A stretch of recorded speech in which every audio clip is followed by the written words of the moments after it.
안녕하세요. 반갑습니다. 3월 24일 목요일입니다. 영문 밖으로 예수님께 나아가자. 함께하고 있는 저는 포트리교회를 섬기는 김현수입니다. 우리 함께 기도드리고 이 아침 시간 함께 말씀을 살피겠습니다. 저희들을 사랑하시는 아버지 하나님, 주님께서 주시는 참다운 은혜와 축복을 인하여 감사를 드립니다. 오늘 이 아침에 주님 앞에 이렇게 나올 수 있도록 은혜로 허락하시고 또 함께 말씀을 살펴볼 수 있도록 하여 주셔서 감사합니다.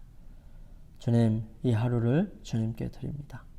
주의 거룩하신 은혜와 능력이 저희들과 함께 하셔서 말씀을 살피고 그 말씀에 순종하는 삶을 살아갈 수 있도록 인도하여 주시옵소서. 무엇이 주님께로부터 왔는지, 또 어떤 말씀으로 살아가야 하는지, 또 어떤 말씀을 힘으로 능력으로 부여잡고 살아가야 하는지 가르쳐 주시고, 오늘 이 하루를 살아가면서 주님께서 주시는 놀라운 은혜 속에 이 하루를 잘 보낼 수 있도록 도와주시옵소서. 사랑의 아버지 하나님, 저희들 주님을 따라가고 싶습니다. 오직 주님께서 이끄시는 대로 따라가기를 원하고, 주님께서 이 땅에 사시면서 보여주셨던 그 길을 저희들 마음을 다하여 따라가기를 원하오니 주의 역사하여 주시고 붙들어 주시며 인도하여 주셔서 그 모든 일들을 이루어 주시옵소서. 아버지 하나님, 저희들에게 주님의 거룩하신 은혜와 능력을 허락하여 주셨습니다. 이거 다른 사람들과 함께 나눌 수 있도록 도와주시고, 특별히 주위에 있는 많은 사람들에게 저희들을 통하여 주님을 나타내고 주님을 온전히 생각할 수 있고 바라볼 수 있도록 도와주시옵소서. 사랑의 아버지 하나님, 오늘 아침에도 주님 앞에 간절한 마음으로 기도의 제목을 가지고 기도드리는 주님의 사랑하는 자녀들 기억하여 주시고 그들을 인도하여 주시며 그들과 함께하여 주셔서 문제를 해결하시고 채워주시며 능력으로 역사하여 주셔서 온전히 주님을 나타내고 바라볼 수 있도록 도와주시옵소서. 매 순간마다 주님께서 인도하여 주시옵기를 기도드립니다. 매 순간마다 주님께서 역사하여 주시옵기를 간절히 소망합니다. 아버지의 놀라우신 은혜와 능력이 매 순간마다 함께 하시고 주의 권능으로 역사하여 주시옵기를 간절히 빌고나오며 저희들을 사랑하시는 우리 주님 예수 그리스도의 이름으로 간절히 기도드리옵나이다. 아멘.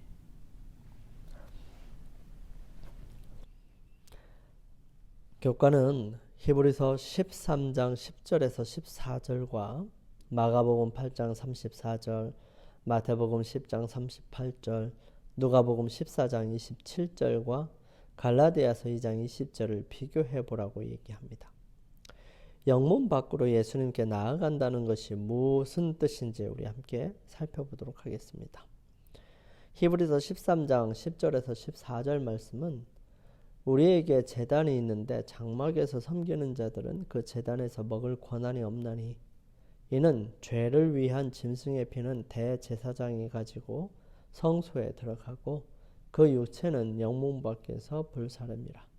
그러므로 예수도 자기 피로써 백성을 거룩하게 하려고 성문 밖에서 고난을 받으셨느니라. 그런즉 우리도 그의 치욕을 짊어지고 영문 밖으로 그에게 나아가자. 우리가 여기에는 영구한 도성이 없으므로 장차 올 것을 찾나니.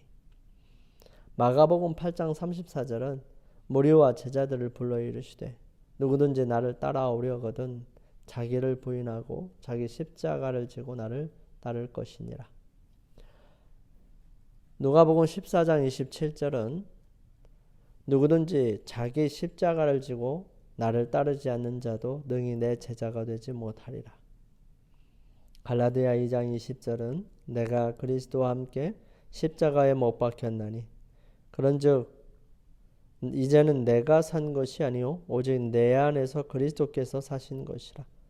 이제 내가 육체 가운데 사는 것은 나를 사랑하사 나를 위하여 자기 자신을 버리신 하나님의 아들을 믿는 믿음 안에서 사는 것이라.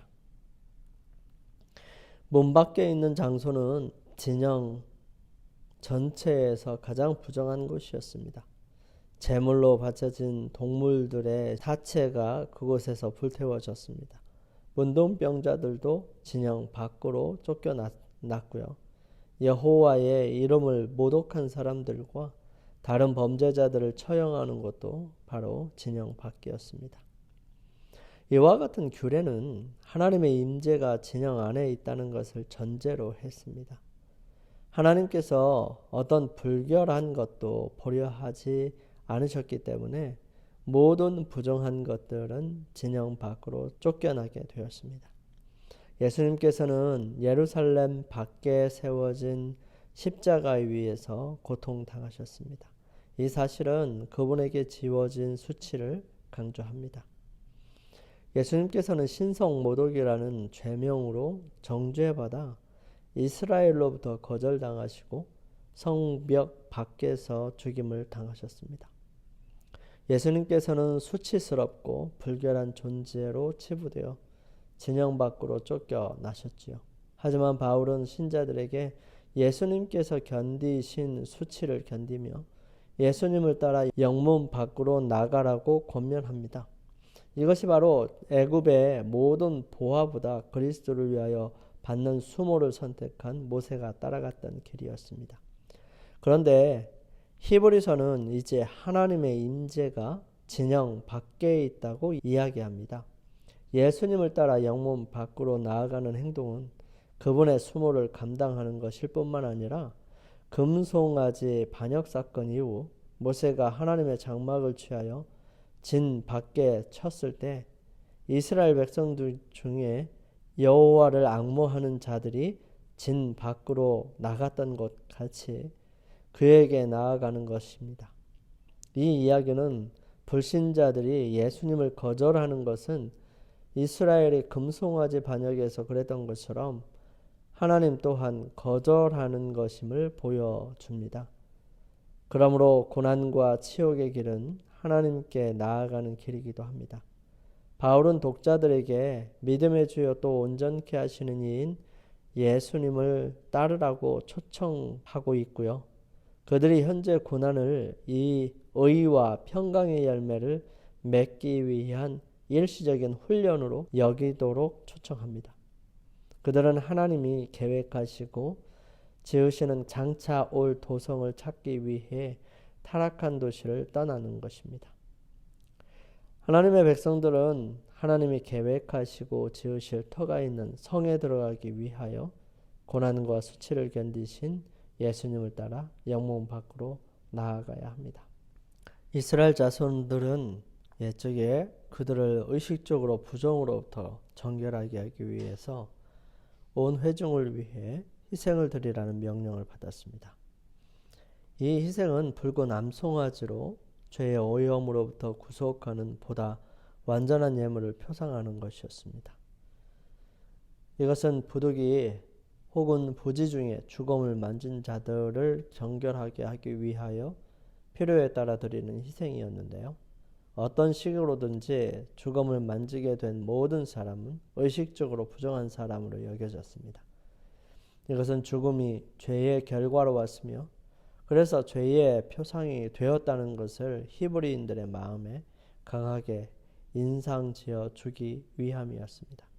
염소 한 마리, 제단 하나, 노뱀 한 마리는 한 위대한 희생, 그리스도의 희생을 감명 깊게 가리켰습니다. 이 암송아지는 붉은 것이어야 했는데요.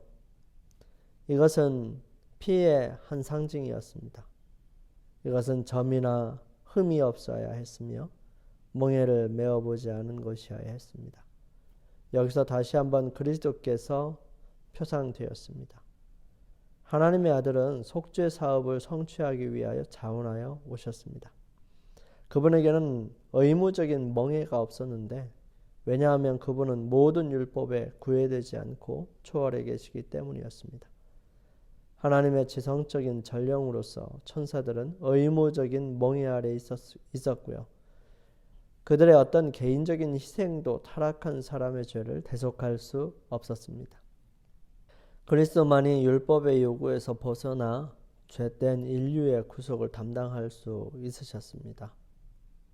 그분은 그분의 생명을 버리시고 그것을 다시 취하실 수 있는 능력을 갖고 계십니다. 그는 근본 하나님의 본체시나 하나님과 동등됨을 취할 것으로 여기지 아니하시고, 그러나 이 영광스러운 본체는 불쌍한 죄인을 사랑하셨고요. 스스로 종의 형체를 취하셨습니다. 사람을 위해 고통당하시고 죽고자 하셨습니다. 예수님께서는 그분의 왕관과 왕복을 입으신 채 그분의 아버지의 오른편에 남아 계실 수 있으셨습니다. 그러나 그분은 이 모든 부유와 영예와 하늘의 영광을 인간의 가난함과 바꾸셨고요. 그분의 높은 사령관의 지위를 겟세마네의 두려움과 갈바리의 겸손과 고뇌로 바꾸셨습니다. 그분은 슬픔과 질고를 아는 자가 되셨고요. 그분의 고통과 피의 침례로 죄된 세상을 정결하게 하시고 구속하고자 하셨습니다. 오 나의 하나님, 내가 당신의 뜻을 행하려고 여기 왔나이다 라는 외침은 즐거운 동의였습니다. 희생제물인 이 암송아지는 진 밖에서 드려졌는데요. 아주 인상적인 방법으로 처형되었습니다. 그처럼 그리스도께서도 예루살렘 문 밖에서 고통을 당하셨는데, 왜냐하면 갈바리는 성벽 밖에 있었기 때문이었습니다. 이것은 그리스도께서 히브리인들만을 위해서가 아니라 모든 인류를 위해 돌아가셨다는 것을 보여주는 것입니다. 그분은 자신이 그들의 구속주가 되시기 위해 오셨으며, 그분이 그들에게 제공한 구원을 받아들일 것을 강권한다고 타락한 세상에 선포하십니다. 붉은 암송아지는 가장 엄숙한 방법으로 죽임을 당하였는데요. 순결한 흰 세마포를 입은 제사장은 희생물의 몸에서 흘러나온 피를 손에 받아가지고 성전을 향하여 7번 뿌렸습니다. 또 하나님의 집 다스리는 큰 제사장이 계심에 우리가 마음의 뿌림을 받아 양심의 악을 깨닫고 몸을 맑은 물로 씻었나니 참 마음과 온전한 믿음으로 하나님께 나아가자. 붉은 암송아지의 시체는 불태워져 제가 되었는데, 이것은 완전하고 충분한 희생을 의미했습니다. 이 제들은 죽음을 만짐으로 오염되지 않은 사람들에 의해 모아져서 흐르는 샘물에서 떠온 물을 담은 그릇에 담겨졌습니다. 그 후에 이 깨끗하고 순결한 사람은 홍색 실과 우술초 한 묶음과 함께 백향목 가지를 취해서 그 그릇 안에 든 것을 찍어 장막과 사람들이 모인 곳에 뿌렸습니다. 이 의식은 철저한 것이 되게 하기 위하여 여러 번 반복되었고 죄에서 정결케 하는 의식으로 행해졌습니다. 그와 같이 그리스도는 그분의 고귀한 피를 흘리신 후에 그분의 흠없는 의를 통해서 그분의 성소를 정결하게 하시기 위해 성소로 들어가십니다.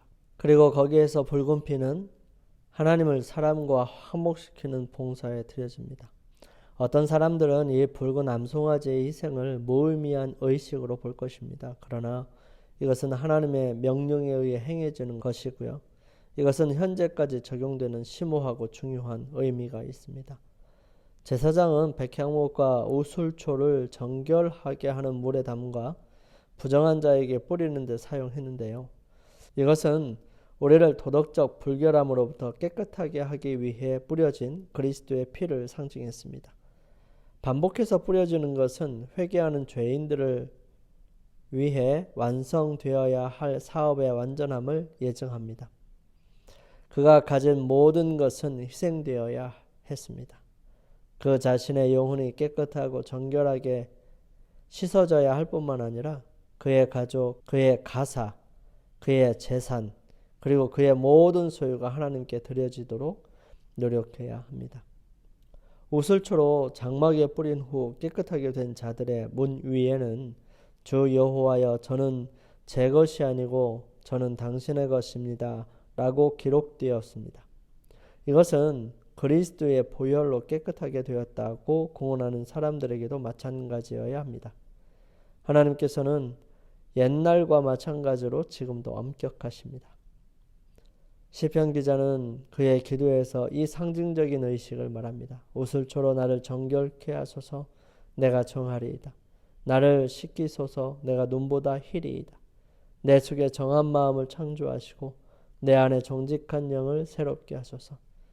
주의 구원의 즐거움을 내게 회복시키시고 자원하는 심령을 주사 나를 붙드소서. 그리스도의 보혈은 유효합니다. 그러나 이것은 계속적으로 적용되어야 할 필요가 있습니다. 하나님께서는 그분의 영광을 위해 그들에게 맡겨주신 방법을 그분의 종들이 사용하기를 바라실 뿐만 아니라 그분의 사업에 그들 자신을 희생하기를 바라십니다.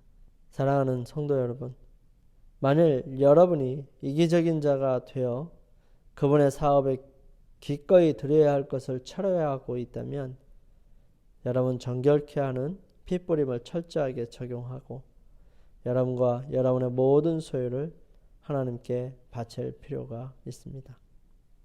구속의 계획은 그 넓이와 깊이와 높이를 측량할 수 없는 희생임에 세워졌습니다. 그리스도께서는 자신은 하늘에 앉아 있으면서 천사들을 보내신 것이 아니라 당신 자신이 친히 치욕을 지시고 영문 밖으로 나가셨습니다. 그는 간고를 겪고 질고를 아는 자가 되셨습니다. 그분은 친히 우리의 결점, 우리의 약점을 지셨고요. 그분을 따르노라고 공언하는 자들에게 자기 부정의 정신이 없을 때 하나님께서는 그들이 그리스도인이 아니라고 보십니다. 그리스도와 하나가 되겠다고 고백하면서 재물과 값비싼 의복과 기구와 음식에 대한 이기적인 욕망을 만족시키는 자들은 단지 명목상의 그리스도인입니다. 그리스도인이 되는 것은 그리스도와 같이 되는 것입니다. 그럼에도 불구하고 사도의 다음과 같은 말씀은 얼마나 타당한 말인가요?